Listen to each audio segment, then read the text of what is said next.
Hey y'all, welcome back to the Dirty Old Garage. Are you ready for an old-fashioned rant? Let's talk about some music reaction channels for a second. They're everywhere. Scroll through YouTube for 5 minutes and you'll see somebody having a full-body awakening to a classic rock ballad or tearing up during a soul anthem from the 70s. These videos get millions of views, but here's the question. Are they honest? Are they actually helping people discover music? Or are they just gaming the algorithm with fake reactions and recycled content? Today, let's take a look at the pros and cons of this stupidly popular YouTube genre. And spoiler alert, it ain't all that bad, but it's definitely not all good either. Now, let's start with what these channels do right.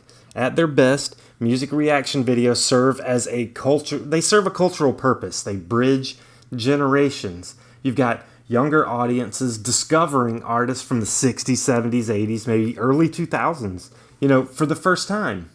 And that exposure, well, it matters. It helps bring legendary artists back into the spotlight. It gives old songs new life. It keeps musical legacies alive. And honestly, some of these reactions are emotional. They feel real. You can actually watch someone connect with music they've never heard before that maybe you've heard your entire life. And for older viewers, it's nostalgic. For younger ones, it can be educational. It's kind of like a digital time warp. And then there's the community aspect of it all. People from different backgrounds are connecting over their shared love for a lyric or a drum fill or a guitar solo.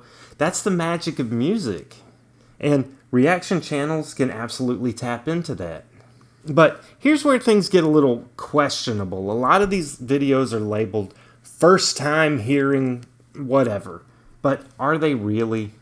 You start to notice things. The person already knows the lyrics. They're kind of mouthing the melody. They react right before a huge moment in the song happens, kind of like they've heard it before. Sometimes it just feels like they're acting, playing up the emotion for the camera. And look, there's nothing wrong with revisiting a song you've heard before. God knows I do it all the time. But don't pretend it's the first time you're hearing it just to bait a thumbnail. That's not a reaction. That's a performance, and that's okay, but stop lying about it. Now, I'm obviously painting with broad strokes here. There's some legit channels that go for more than the clickbait. You've got ones like Charismatic Voice that, while it parades as a reaction channel, it's really more of an analysis channel, and that is awesome. Let's talk about the playlist problem. If you've seen 10 reaction videos, you've probably noticed something. They're all reacting to the same songs. It's always the biggest hits. It's always the most popular track by the artist.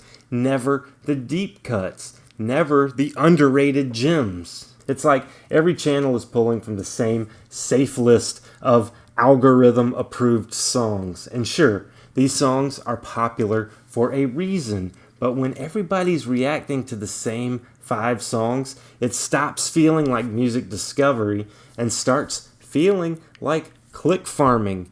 If it's a true first reacting, the reactors wouldn't know the difference between the song titles. What would make them pick Bowie's Heroes over Teenage Wildlife if they don't know anything about either of them?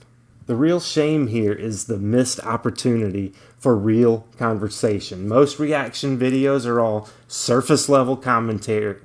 This sounds good. Wow, I didn't expect that. This is real music. And then it's over. No context, no backstory, no lyric breakdown, nothing about the artist, the era, or the message. You might get some talk about the music video itself, but very little about the actual song, the thing that we're here to see. Now imagine how much richer these videos could be if they actually taught you something. If they dove deeper into what makes a song matter. Instead, we're stuck with vibes and shocked faces and really not much else. So what could make these channels better? It's simple. Be honest. Be curious. And stop playing it safe. Don't fake a first-time reaction. Don't just react to the most popular, streamed song. Give the audience something new. Offer some insight. Share history. Talk about the why behind the music. Music is one of the most powerful art forms on earth. If you're making a whole channel around discovering it, treat it with some goddamn respect. React with intention, react with integrity. Reaction channels aren't going anywhere, and honestly, they shouldn't. They serve their purpose. When they're done right, they connect people across time, culture, sound, emotion. But as viewers, we need to tell the difference between someone who loves music and someone who just loves views. So if you're watching or if you're creating, just remember, music deserves honesty. It's one of the only art forms that can connect people on a purely emotional level. But yeah, thanks for watching. If you've discovered a song through a reaction video, let me know in the comments and let me know some of the good ones. And if you've ever questioned the authenticity of some of those reactions, you're definitely not alone. But yeah, do me a solid, hit the like button, subscribe. I'm trying to hit that magical milestone of 1,000 subs. If you've made it this far, what have you got to lose? So I'll see you next time. Y'all stay fresh, cheese bags.